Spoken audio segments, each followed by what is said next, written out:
Guys, welcome to my channel. तो दोस्तों, आप लोग देख ही रहे हैं दत्त की शरारत अपनी दादी के साथ में कितना शरारत कर रहा है।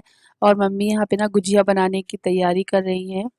तो यहाँ पे मम्मी ने जो मैदा लगा के रखी है उसको ढक के रख रही है बार बार, तो वो खोल रहा है तो बस मम्मी फिर उसी के साथ ही खेलने लगी। मम्मी ने बहुत कोशिश की कि मतलब मान जाएगा और काम करने देगा, लेकिन वो नहीं माना। फिर मम्मी ने ये गुजिया वाला जितना भी सामान है उठा के रख दिया। फिर बोला कि जब ये सो जाएगा तभी मतलब बनाएंगे। गाइस, वीडियो में आगे बढ़ने से पहले मैं आप लोगों के साथ एक प्रोडक्ट का रिव्यू शेयर करने वाली हूँ। जैसा कि आप लोगों को पता है, समर आ चुकी है और धूप की वजह से स्वेटिंग बहुत ज़्यादा होती है एंड हमारा फेस बहुत जल्दी डल होने लगता है। इस मौसम में गर्मी के कारण तो एक रिफ्रेशिंग सा लुक देने के लिए मैं आप लोगों के साथ शेयर करने वाली हूँ वाओ स्किन साइंस का brightening vitamin C foaming face wash, जो कि बहुत ही अच्छा है। ये एक ब्लिंकिंग ब्रश के साथ में आता है जो कि आपकी फेस की डर्ट डर्ट को डीपली क्लीन कर देगा और पोर्स को भी क्लीन कर देगा। ये एक स्किन रिवाइविंग फेस वॉश है, हेल्प करता है डल स्किन को फ्रेश करने में एंड डेड स्किन की लेयर को रिमूव कर देता है। ये स्किन को डीपली क्लीन करता है और पोर्स को प्यूरिफाई करने में मदद करता है। हमारे फेस पे जो एज स्पॉट आने लगते हैं उनको भी फेड आउट करने में हेल्प करता है। साथ ही में पैची कॉम्प्लेक्शन को भी इवन आउट करता है। फेस वॉश के अंदर विटामिन सी है जो कि पावरफुल एंटीऑक्सीडेंट है और बचाता है स्किन डैमेज से। इसमें lemon and orange essential oil है जो कि रिच होते हैं विटामिन सी, फैटी एसिड में और मिनरल्स में, अ, और हेल्प करते हैं स्किन को प्योरीफाई करने में। मरमरी एंड लिक्यूरियस है जो कि हेल्प करता है स्पॉट को फेड करने में एंड कॉम्प्लेक्शन को इवन आउट करने में। हेरोनिक एसिड भी प्रेजेंट है जो कि स्किन को सॉफ्ट बनाता है। ये डर्मेटोलॉजिकली टेस्टेड है एंड सुटेबल है ऑल स्किन टाइप के लिए। इसमें कोई भी हार्मफुल केमिकल नहीं है, जैसे कि no mineral oil, no silicone और ना ही कोई आर्टिफिशियल कलर है। इसका लिंक मैंने डिस्क्रिप्शन बॉक्स में दिया है तो आप लोग चेक कर सकते हैं। सो वाओ एक इंडियन ब्रांड है। गाइस, मेरा डिस्क्रिप्शन बॉक्स चेक करना ना भूलिएगा। तो चलिए वीडियो को कंटिन्यू करते हैं, आगे व्लॉग में बढ़ते हैं।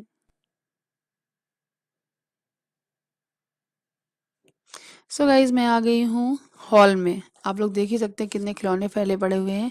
इससे पहले का वीडियो मैंने शेयर किया हुआ था जिसमें मैंने आपको दिन का सारा काम मैं कैसे करती हूँ वो वीडियो मैंने बनाया था। ये उसी दिन का ही वीडियो है। सो हॉल में आप देख सकते हैं कितने सारे खिलौने बच्चों ने फैला दिए हैं, मेरे दक्ष और आध्या ने। सो मैं यही भर रही हूँ। ये जो खिलौने हैं, जब हम लोग यहाँ आते हैं तब मम्मी स्टोर रूम से निकाल देती हैं और जब हम लोग जाते हैं तो मम्मी फिर इसी थैले में भर के स्टोर रूम में रख देती हैं। ये सारे जो किचन सेट है वो आद्या के हैं। कुछ मेरी जो ननद है उनके बच्चों के खिलौने हैं। जैसे कि यहाँ पर जब वो आते हैं तो ये खेलते हैं, तो इस तरीके से वो छोड़ ही जाते हैं क्योंकि फिर हम लोगों को जब आना होता है या उन लोगों को आना होता है तो बच्चों के खिलौने लेकर आना नहीं पड़ता है। यहाँ पे सभी बच्चे मिलके खेल लेते हैं। तो ये बड़ा सा थैला भर गया है, सभी टाइप से खिलौने हैं। दोनों बच्चे खेलते हैं, जब और बच्चे आ जाते हैं तो वो भी खेलते हैं। एंड होली का दिन है, गुजिया तो बनना बहुत ज़रूरी है तो वो बनेंगी, लेकिन अभी नहीं, जब तक सो जाएगा तब। सो मैं अपनी ननद के लिए एक साड़ी लाई थी देने के लिए। मेरी ननद है जो कि आने वाली है, आज ही आ जाएंगी। अभी वो रास्ते में है, पापा गए थे लेने। सो मम्मी को मैं दिखा रही थी, ये चौड़े बॉर्डर में आजकल बहुत ही चल रही है ये वाली साड़ी। सो मैंने दीदी के लिए ली है और नेहा दीदी से मैं पहली बार मिल रही हूँ शादी के बाद।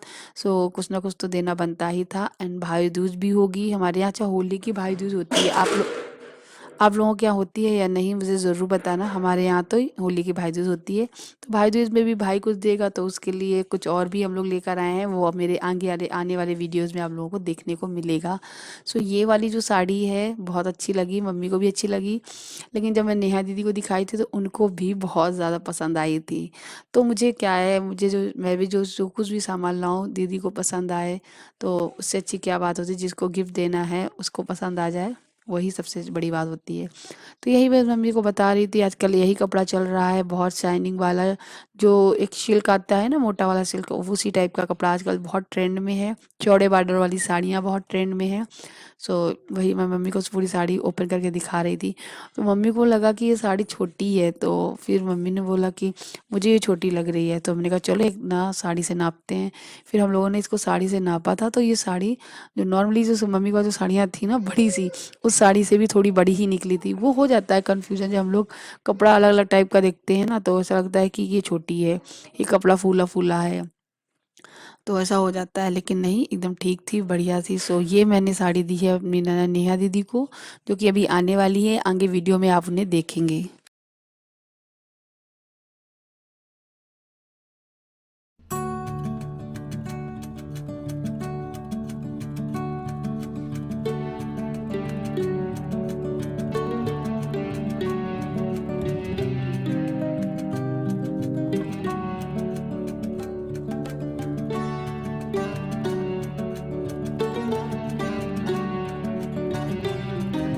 का सारा काम तो ऑलरेडी मैं निपटा ही चुकी थी। तो शाम के टाइम पे जब दीदी आने ही वाली थी थोड़ी देर में, तब तक मैंने गुजिया वगैरह बनाने की तैयारी कर ली थी। दक्ष सो गया था, तो फिर साथ में मम्मी के बैठ के मैंने गुजिया बनवाई थी।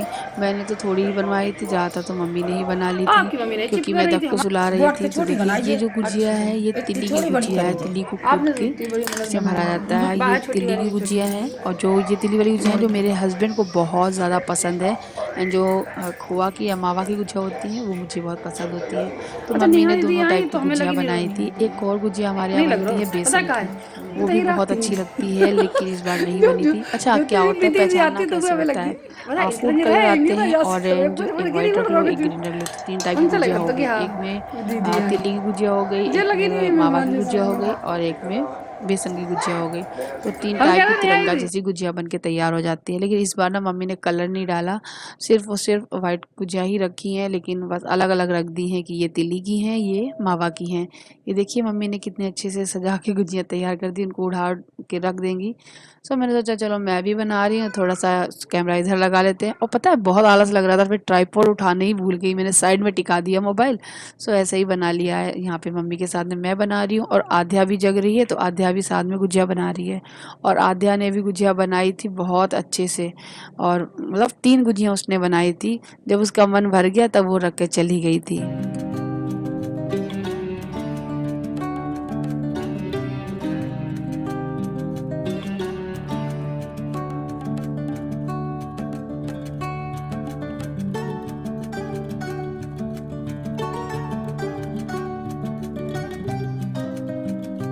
देखिए गुजिया सारी सिक गई हैं, और आप लोगों को दिखा देती हूँ। और अचानक से गिर भी गई थी, तो मैंने उठा के रखी थी बाद में। और यहाँ पे मैं चाय भी चढ़ा दी एक तरफ, क्योंकि हमारी जो ननद है वो आ चुकी हैं। और वो जब आ गई थी उसके बाद, मतलब जब वो आई है तब मैंने कैमरा नहीं उठाया था, क्योंकि वो काफ़ी थकी हुई थी। और उसके बाद फिर वो वहाँ से आई हैं इतनी दूर से, तो फिर वो नहाएंगी। फिर वो फ्रेशन अप होने गई है, नहा कर दूसरे कपड़े चेंज करके फिर आराम से बैठी हैं। अब मैं उनके लिए चाय बना के लेके जा रही हूँ, खाना भी वो खा चुकी हैं, सब कुछ कर चुकी हैं। मतलब सिर्फ और सिर्फ अब चाय उनका पीने, मतलब मेरा मन था सबके लिए चाय बनाने के लिए। शाम के टाइम चाय बनती ही है नॉर्मली। सो मैंने उनके लिए भी 1 कप चाय बनाई थी, और एक्चुअली उनकी उन्होंने ना चाय थोड़ी सी कम कर दी है, तो थोड़ा सा ही कप चाय ली थी उन्होंने। तो बस यहाँ पे मैं चाय छान रही थी, और अचानक से कुछ याद आ गया, तो मैंने फिर बंद कर दिया। देन मैं, हाँ, मुझसे ऐसे नहीं डल पा रही थी चाय, तो इसलिए मैं ये लोटा लेने गई थी, उसमें पूरी चाय छान ली थी, फिर मैंने इसमें चाय डाली थी, क्योंकि उससे हो नहीं रहा था मुझसे। तो बस सबके लिए चाय लगा ली है। और मम्मी जो मटरियाँ बनाई हैं काजू सेब में एंड लंबी वाली, वैसी दोनों रख ली है मैंने, वो लेकर जाऊंगी एंड नाश्ता करेंगे सभी लोग।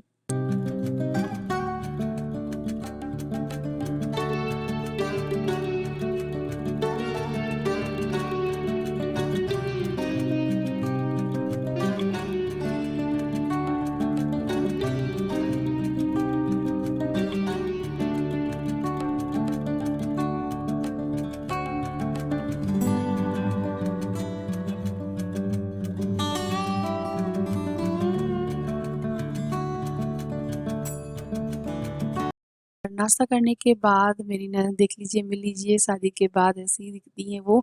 एंड और भी अच्छी दिखती है, लेकिन अभी उन्होंने घर के कपड़े पहन लिए हैं एकदम फ्री वाले। तो मैंने कैमरा लगा दिया था। एक्चुअली वो बोल रही थी भाभी मैं ठीक तो नहीं लग रही हूँ, बोल रही हमने बोला कोई बात नहीं ठीक लग रही हो।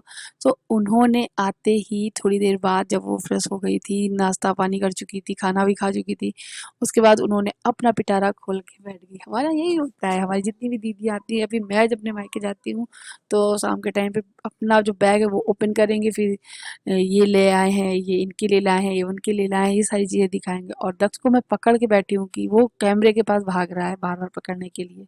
तो यहाँ पे ये देखिए कितने प्यारे फिर पेटीकोट दीदी ने खरीदे थे, और इसमें नीचे से बहुत ही प्यारी डिज़ाइन बनी हुई है, जो कि मुझे बहुत अच्छी लगी डिज़ाइन ये इसकी। कॉटन के हैं और अच्छे, पता है ये 100 रुपीज़ के हैं, बहुत अच्छे हैं, बहुत ज़्यादा। कपड़ा भी अच्छा है इसका।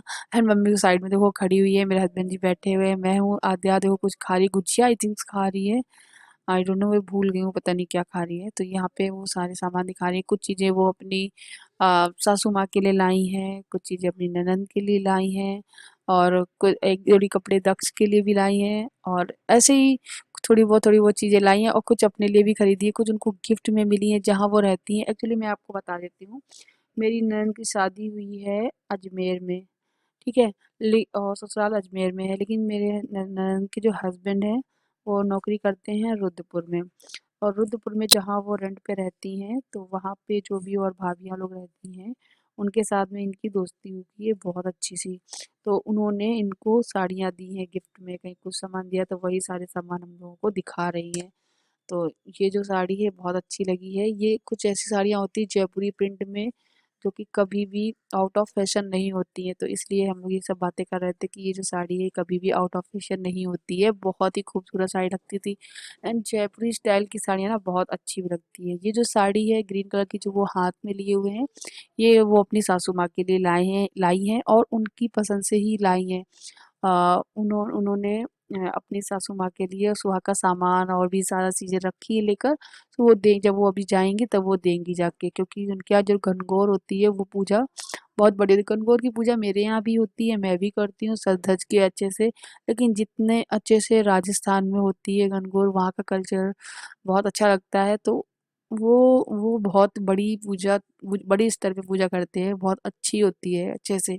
तो उनके यहाँ वो बड़ी पूजा मानी जाती है, तो गणगौर पे मेरी ननद जाएँगी, तब ये साड़ी और जो सामान है सुहाग का वो सब अपनी सासू माँ को देंगी। तो यहाँ पे अपनी वो सारी बातें बताती जा रही थी, मैं भी सुनती जा रही हूँ, मैं भी कुछ कह रही थी, और इनके जो भी वो सामान दिखाती जा रही थी साड़ी वगैरह, फिर मैंने उनके साथ में टैग लगा के रखती जा रही थी। मैं देखती जा रही, क्योंकि वो दिखा तो मुझे ही रही हैं और मेरे लिए ही वो ओपन कर रही हैं, सब चीज़ें फैला रही हैं। तो फिर मैंने सोचा चलो मैं ही थोड़ा बहुत समेट-वमेट के रख देती हूँ, नहीं तो उनके पास बहुत सारा काम हो जाएगा। तो इस बार जब वो आई हैं, एक्चुअली क्या है, मैं तो इनके साथ ऑलरेडी रही हूँ।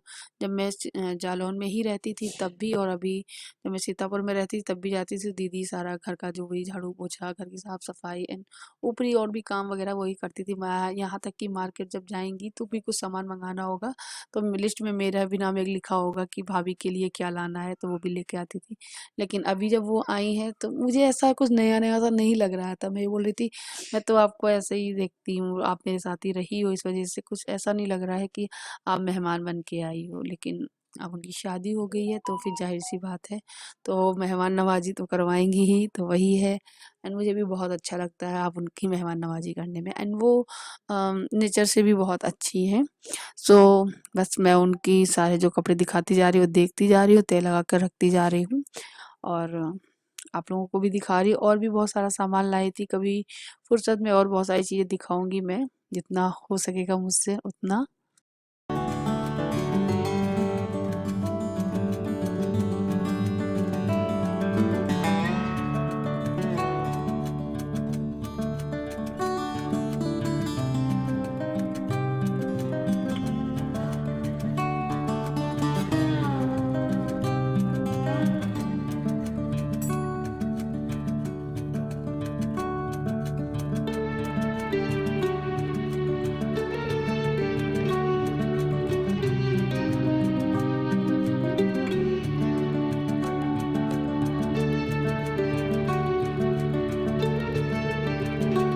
बस ये 1 अप्रैल है जो कि मेरी ननद लेकर आई हैं और आद्या पूछ रही थी ये क्या है?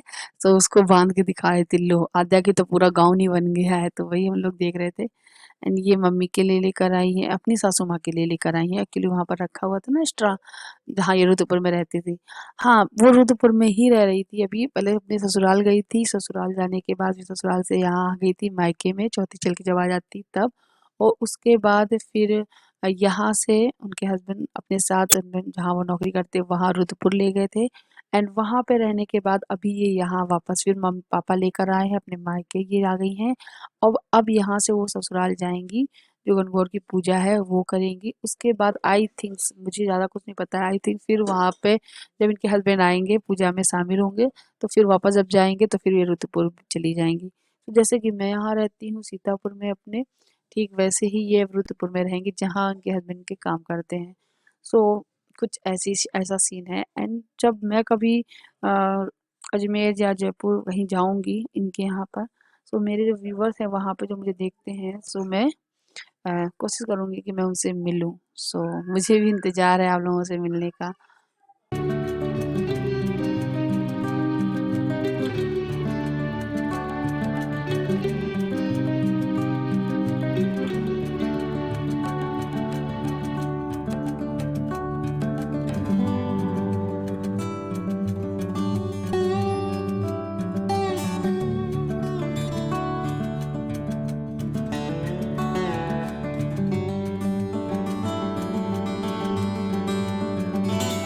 ये देखिए हमारे जो देवर जी हैं बीच वाले, बड़े वाले, वो आ गए हैं। एंड यहाँ पे अब सारा सामान समेट के रखने लगी हूँ मैं। सारा सामान समेट के रख के पैक कर लिया है और रात हो गई है, आप लोग देख सकते हैं। अब हम खाना बनाएंगे। ये दक्ष देखो किस तरीके से खेलते, दोनों लोग बहुत मस्ती करते, बहुत खेलते, बिल्कुल भी परेशान नहीं कर रहे थे। एंड अच्छा भी लग रहा था। और अब मेरी जेठानी जी भी आने वाली हैं, तो उनको भी मिलवाऊंगी मैं अपने व्लॉग्स में। आज का व्लॉग यहीं तक की, उम्मीद करती हूँ पसंद आया होगा, तो लाइक करना। Bye bye.